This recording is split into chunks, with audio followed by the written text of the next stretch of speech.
So, you've mastered residential real estate and you want to get into commercial. I don't blame you.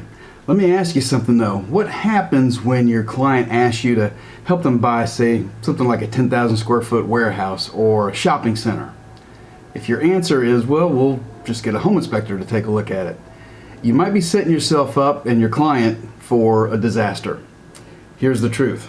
Many home inspectors try to step into this commercial space, but they bring that flashlight and home inspection checklist with them. Okay, the result is a residential style inspection on a multi-million-dollar commercial asset. Kind of like sending in a pediatrician to do brain surgery. They're both doctors, but one of them isn't trained for the job. That's where the ASTM E2018 standard comes in. This is not just an industry buzzword, it's a globally recognized standard for conducting property condition assessments, or PCAs. It outlines a professional, methodical approach to evaluating commercial properties, all the way from the roof to the parking lot, the fire suppression systems, the elevators, and even ADA compliance. Let's take a quick look. Okay, so let's talk a little bit about, as quick as I can, okay, what you should expect from a commercial inspection. So who the heck am I? I'm John Bolton with Launchpad Home Group. I put these things up here not to impress anybody, just to impress upon you. I've been doing this since 1998, so I know a couple things. Let's see what we got. When it comes to commercial, there's a lot of different things, okay? It's not just a huge skyscraper type of thing. There can be all kinds of things, retail, multi-unit, warehouses, offices, you name it, okay? There are a couple options when it comes to inspecting these. One is the PCA, the ASTM standard for PCA. Then there's also a CBI, which is a commercial building inspection, which is technically a modified PCA with a little more limited scope. These inspections differ a lot, well, at least a little bit, from the PCA. Instead of a narrative with recommendations like in a residential inspection that you might be used to, you're going to get more of an executive summary with a capital expense forecast, including things like fire suppression systems, elevators, and Americans with Disabilities Act. Clients now, remember, they remember the agent who brought real professionals to the table, and they also remember the ones who didn't. So, knowing about PCA standards, it makes you look like the expert and not an amateur. If you want to confidently represent clients in the commercial space, simply start by aligning yourself with inspectors who follow ASTM E2018 standards. Now, let's take a look at the ASTM PCA. The ASTM you've probably heard of. They were originally formed back in 1898. Okay, ASTM has more than 30,000 members from 140 different countries. In order to meet the requirements of antitrust laws, the participants are limited with limited voting. Okay, in 1999, ASTM released their E2018-99, because of 1999, and that's the standard guide for property condition assessments. Currently, it's a 21-page document, the ASTM E2018-24. This distinguishes itself from any other trade association type of organization that might be operated by just a few people. It provides a framework for conducting a property condition assessment. Okay, it's a process, and the process is quite extensive. This is what it looks like in a table of contents. It's not a hard read, and it's really broken up into simple sections. Since we really can't cover the entire document, and you don't have time for that either, I'm going to go over just some of the real key takeaways that I got out of this document.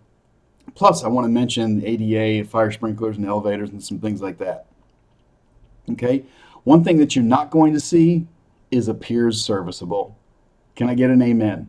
Okay, what the ASTM recognizes is very simple. It's good, fair, or poor. Very simple. So that's what you'll see, and no more of this vague, well, it appears like it's working type of language. Who are the players?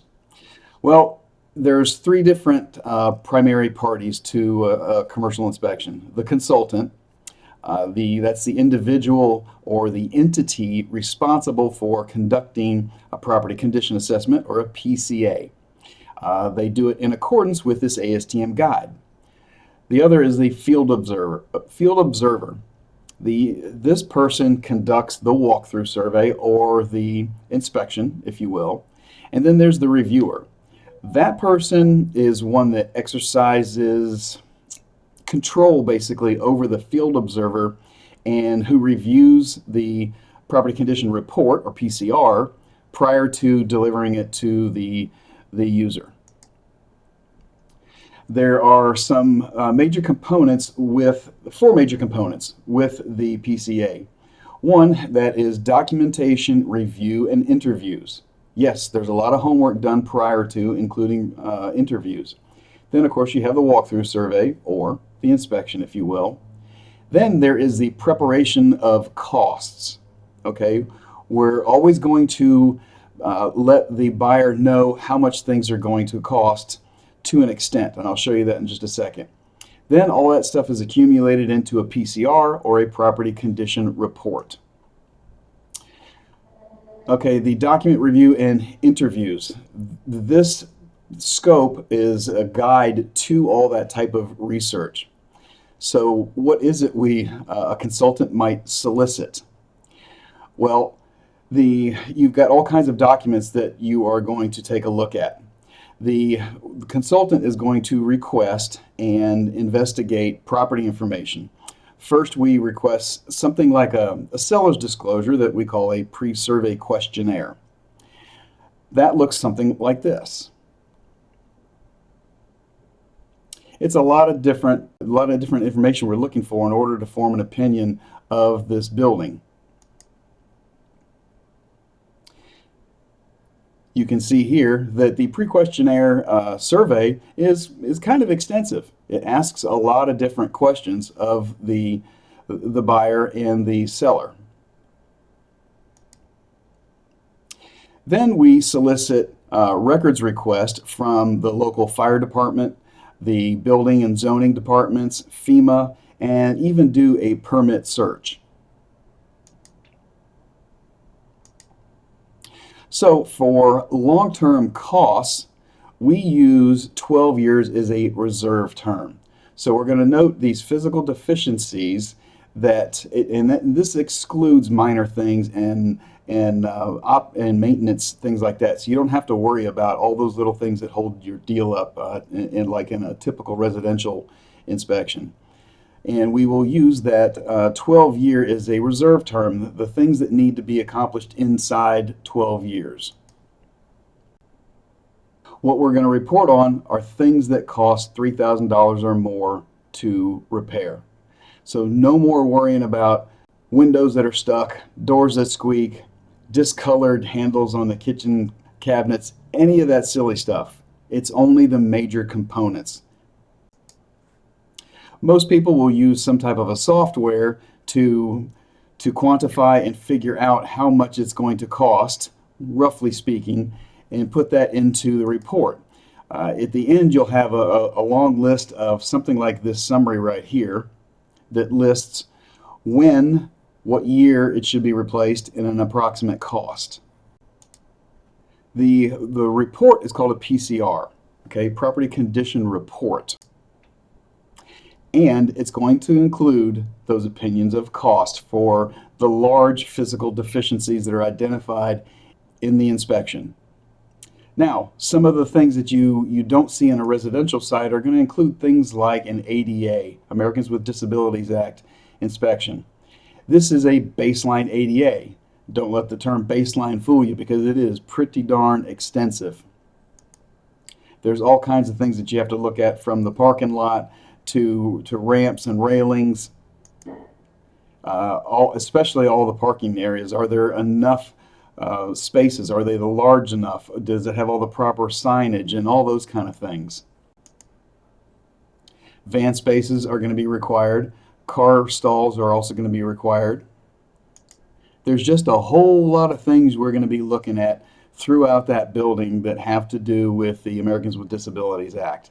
Typically, home inspectors don't do these type of things. There's also elevators. The standard for that is an ASME A17.1. That's the safety code for elevators.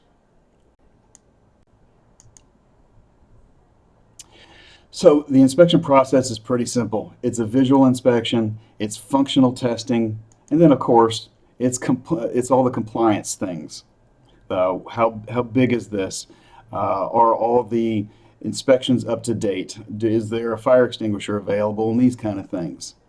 If there's any unusual noises, does the car exhibit any kind of inconsistent speeds or jerky movements? Any erratic things like that would need an immediate investigation. You know, doors should function smoothly, all the control buttons work, and all those kind of things. One of the big things is a modernization, and this is going to be required maybe every 25 years. And we're talking a big ticket item, typically $10,000, $12,000 per car. So it's a big ticket item that absolutely needs to be looked into so that the buyer knows what they're getting into. Now, another big one is fire sprinkler systems, and of course, fire sprinkler heads. Why are they so important? This is something I bet you didn't know. A building owner or occupant shall not make changes in the occupancy, the use or process, or the materials used or stored in the building without evaluation of the fire protection systems to make sure that they're big enough and they're the proper type to protect the new occupants or the materials that are stored there. And that costs money, my friend. So there's a lot of things that we're looking at there, all the components of the fire suppression systems, and bottom line is the sprinkler heads. There's 4 different main types, and we're looking at those because those are also supposed to be replaced periodically. There are a ton of recalls. That's one of the big things that we are looking for. You'll find a lot of these things, and they have to be replaced, quite simply. They're recalled for a reason, and they need to be replaced. That's obviously going to be a big ticket item that the new buyer is going to want to know. So that is my quick, just 5-minute rant on commercial inspections. If there's anything I can do to help, I'm easily available. There's my email list or my email address. If I can ever help anybody, please feel free to shoot me an email, and I'll be happy to help.